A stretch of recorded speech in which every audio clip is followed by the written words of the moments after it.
উৎসাহ উদ্দীপনার মধ্য দিয়ে উদযাপিত হয়েছে চা ও ঝুমুর উৎসব। পশ্চিম জেলার তথ্য সংস্কৃতি জেলা পরিষদ ত্রিপুরা চা উন্নয়ন নিগম লিমিটেডের উদ্যোগে হরেন্দ্রনগর চা বাগানের গণেশ চৌধুরী পাড়া জিবি স্কুল চত্বরে এই উৎসব উদযাপিত হয়। সভাধিপতি বিশ্বজিৎ শীল, ত্রিপুরার চা উন্নয়ন নিগম লিমিটেডের চেয়ারম্যান সমীর ঘোষ, তথ্য সংস্কৃতি দপ্তরের সাংস্কৃতিক উপদেষ্টা কমিটির ভাইস চেয়ারম্যান সুব্রত চক্রবর্তী সহ বিশিষ্টজনেরা। অনুষ্ঠানে বিভিন্ন চা বাগানে শ্রমিকদের সংবর্ধনা প্রদান করা হয়।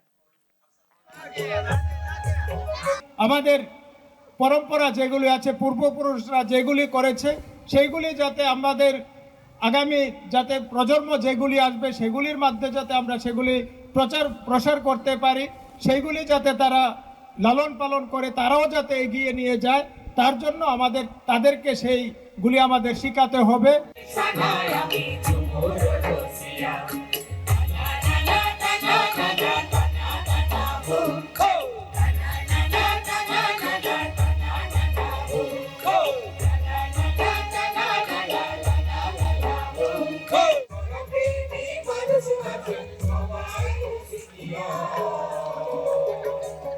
Hey, boy,